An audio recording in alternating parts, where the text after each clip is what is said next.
কয়েক মাসের মধ্যে আবারও ইউরেনিয়াম উৎপাদন শুরু করতে পারে ইরান, এমন দাবি আইএইএ প্রধানের। আর এদিকে যুক্তরাষ্ট্র ও ইসরায়েলের বিরুদ্ধে জাতিসংঘে আনুষ্ঠানিকভাবে অভিযোগ করেছে তেহরান। তেহরানের অভিযোগ এবং দাবি, অন্যায়ভাবে শত শত মানুষকে হত্যার জন্য ওয়াশিংটন এবং তেল আবিবকে জবাবদিহিতা করতে হবে। এদিকে আলোচনায় বসতে তেহরানের প্রতি চাপ বাড়াচ্ছে মার্কিন সরকার।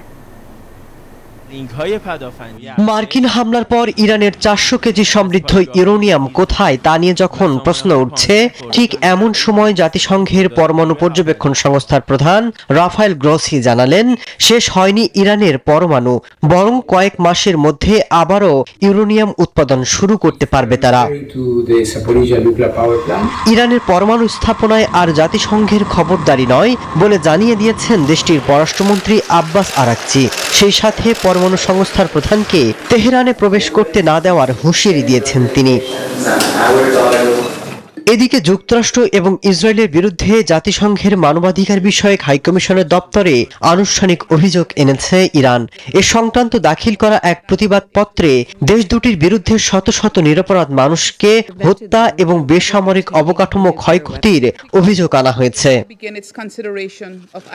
এদিকে ইরানকে আলোচনায় আনতে চেষ্টা চালিয়ে যাচ্ছে ওয়াশিংটন, তবে তেহরান বলছে তারা শান্তিপূর্ণ কর্মসূচি চালিয়ে যেতে চায়। সেই সাথে আলোচনার জন্য সত্যিকারের আগ্রহ থাকতে হবে ওয়াশিংটনের। মাসুদ রানা, নিউজ 24। বান্ডেল থাকলে প্রতি সেনমানিতে টাকা বাঁচবে। বিকাশ সেনমানি বান্ডেল কিনে জিতুন প্রতি লেনদেনে।